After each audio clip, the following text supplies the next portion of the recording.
ماشي تعاني، مي كاين نقص.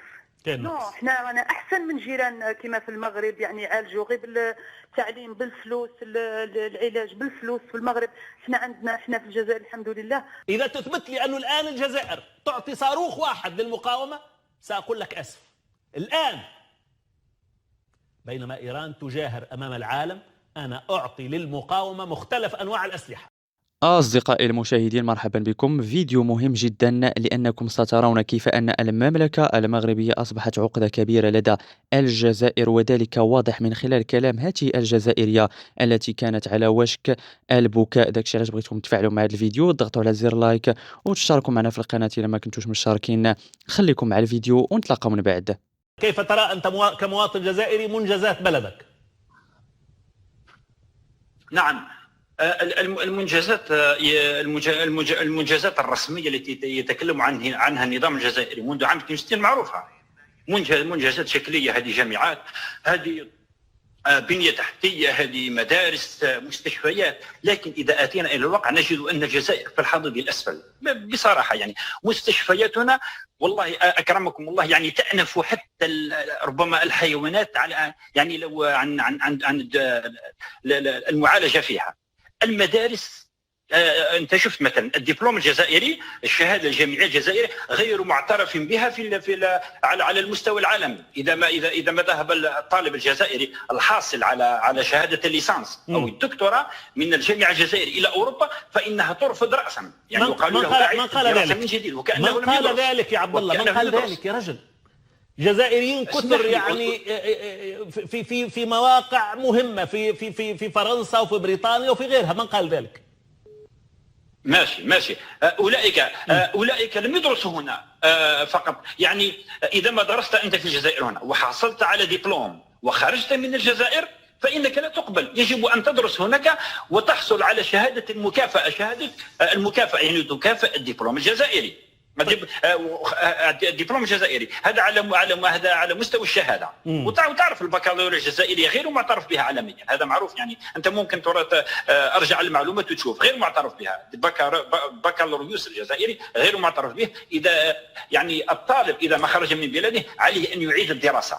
هذا معروف. وانا حاولت من قبل عندما كنت خارج الجزائر ان ادرس، وهذه هي العراقيل. لا علينا. ناتي مثلا الى قضيه الهويه. استاذ صالح، الجزائر الى اليوم بعد 60 سنه من الاستقلال لم تستعد الهويه الفرنسيه. هي الان هي اللغه السائده المسيطره ان شئت.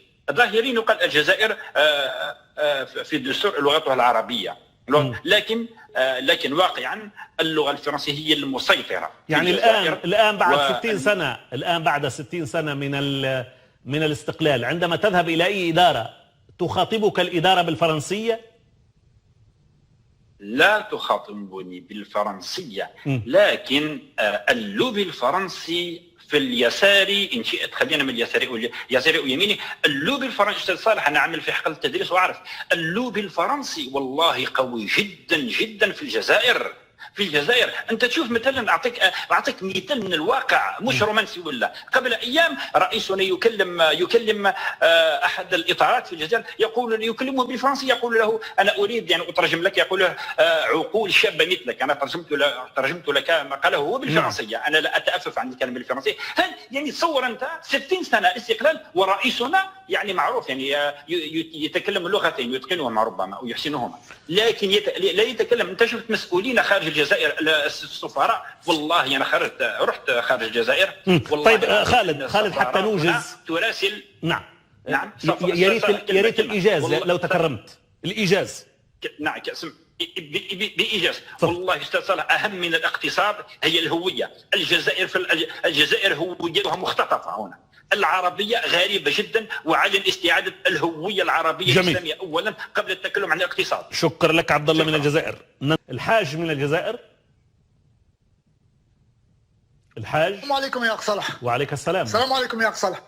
بارك الله فيكم على الحصة، ونشكركم على المجهودات وبارك الله. أنا أشكر الضيف ديالك اللي جاز. بس على الضيف ديالك كاينة حاجة قالها، هي الجزائر عندها 2 ملايين مساحة، الثروات كاين ثروات الله يبارك، يعني نقدروا نفيدوا فيهم حتى المغرب وتونس. تونس راه دوك مغلوقه والمغرب باهي مغلوق.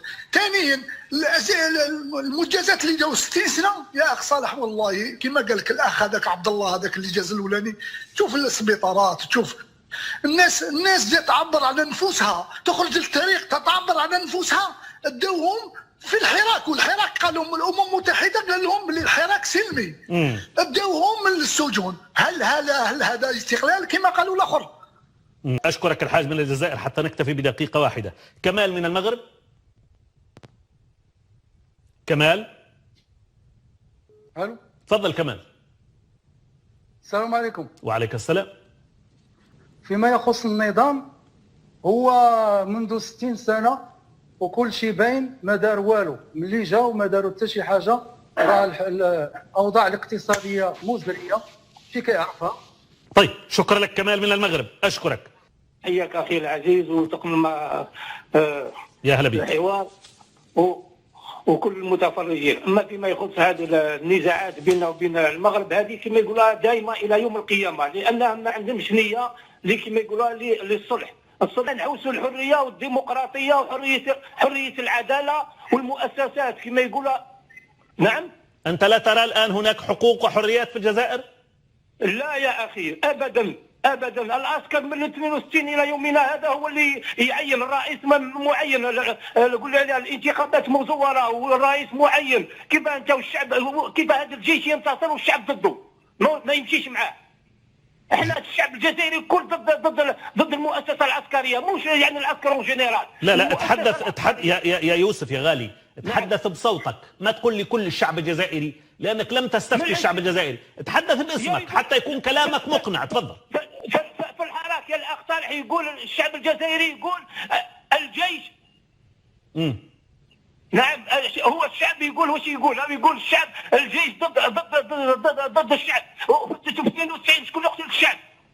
شكون اللي قتل الشعب؟ دعنا من فترة التسعينات، لأن هذيك فترة يعني أليمة وتجاوزتها الجزائر. شكرا لك يوسف من فرنسا. شكرا لك، حتى نعطي آخرين فرصة. شكرا لك. خديجة من الجزائر. الو، مساء الخير. حبيت نشارك معكم في هذا البرنامج. تفضلي. أنا يعني كجزائرية وبنت مجاهد نقول نحب الله ينصر الجزائر على عديانها على أعدائها، وربي الله يقوي جيشنا، وربي احنا مع الجيش. هذا الأخ اللي تكلم من قبل، وأنا نظن بلي يعني غير الجيش هو فجيشنا فخرنا، باسكو جيشنا ماشي كيما الدول الاخرى. احنا الجيش تاعنا شعبي، يعني ولادنا كامله راهم في الجيش. طيب باعتبارك ابنة مجاهد خديجة كما قلتي، هل ترين بأن الجزائر حققت ما كان يصبو له المجاهدون الأوائل؟ أنا نظن باللي ماشي 100%. كاين نقائص. حدثيني عن النقائص، وهذا مهم. في أي مجال هذه النقائص؟ الجانب الحقوقي، الجانب السياسي، الجانب الصحي، الجانب التعليمي؟ لا، في الجانب كما في المستشفيات، كما في الجانب الصحي كاين نقص. يعني ما زالت الجزائر تعاني في هذا الجانب؟ ماشي تعاني، كاين نقص. احنا رانا احسن من جيران كما في المغرب، يعني عالجوا غير بالتعليم بالفلوس، العلاج بالفلوس. في المغرب احنا في الجزائر الحمد لله كل شيء على مجانا، يعني التعليم مجانا. لكن ما الفائده عندما يكون العلاج مجانا؟ سامحيني في هذا السؤال، لانه هذا دائما يذكر على ألسنة الجزائريين، وانا اخذ المعلومه من عند الجزائريين. عندما يكون العلاج مجانا لكن المستشفى نفسه غير مهيأ للقيام بالخدمة الصحية كما يجب، يعني هناك نقص في المعدات، نقص في الكفاءات، نقص في كذا. ما الفائدة عندما يكون العلاج مجانا؟ نعم. أنا نظن باللي هذه بصح نظن باللي يعني سياسة المجانا في كلش يعني هي اللي خلت الاقتصاد ضعيف. أنا يعني كرأيي كجزائرية من الأحسن مراجعة سياسة الدعم، يعني كلش مجانا، تعليم مجانا، صحة مجانا، كلش في الجزائر مجانا. وهذا برأيك المجانية يعني تركت الخدمات يعني متواضعة؟ يعني فرنسا يعني أقوى رابع دولة اقتصاديا عالميا وما عندهمش كل شيء مجانا، ويقسموا الديار كيما احنا راها على بالك يعني الديار يقسموا فيها باطل. انا عندي اختي عايشه في فرنسا ما كانش، يعني تقعدي كاريه طول حياتك وانت كاريه عند الدوله، احنا نو يملكك الدار، يعني يعني هذه ما خرجتناش. ومالغري الرئيس هذا تبون قال لك نو نقعد في سياسه الدعم الاجتماعي، مي هذه هي اللي طيحت الاقتصاد، يعني ولا كي الفقير يستفيد واللي عنده يستفيد. شكرا يعني لك خديجه، اشكرك خديجه من الجزائر. نتمنى كذلك يجب منك استاذ صالح ان تعتذر لي او تعتذر للجزائريين عندما قلت لي ماذا قدم جيشك او بلدك لفلسطين، عندما قلت لك ماذا قدمت ايران. شهداء الجزائر موجود ماتوا بالالاف في حرب الاستنزاف وفي حروب لما اتحدث اذكر ما قلته جيدا. انت جيشك واين جيشك في تونس الذي لم يستشهد اي جندي في فلسطين؟ شكرا لك. انا جيشي الجزائري، اسمح لي، شكرا لك عبد الكريم، سأرد عليك. انا الجيش الجزائري هو جيشي، والجيش التونسي جيشي، والجيش المغربي جيشي. اذا انت تحكي بمنطق الجزائر أمة، أنا بالنسبة لي أمتي تبدأ من موريتانيا إلى العراق، هذا أولا، وهذا مبدأ لا أقوله مبالغة. لكن عندما علقت تلك الملاحظة لم أتحدث على تاريخ الجزائر وتصريحاته. الجزائر دائما سباقة في وقوفها مع القضية الفلسطينية. أحكي في هذه اللحظة وهذه معلومات مش توقعات وتحليلات. في هذه اللحظة الحقيقة إيران متميزة عن غيرها في دعم المقاومة، أتحدث بالسلاح. إذا تثبت لي أنه الآن الجزائر تعطي صاروخ واحد للمقاومة سأقول لك أسف الآن. بينما إيران تجاهر أمام العالم أنا أعطي للمقاومة مختلف أنواع الأسلحة. وهذا لا نقوله لأننا نتفاخر بإيران، لا، لكن هذا واقع عربي هزيل أضعف من أن يقف نفس الموقف الذي تقفه إيران من المقاومة الفلسطينية. وأغلق هذا القوس.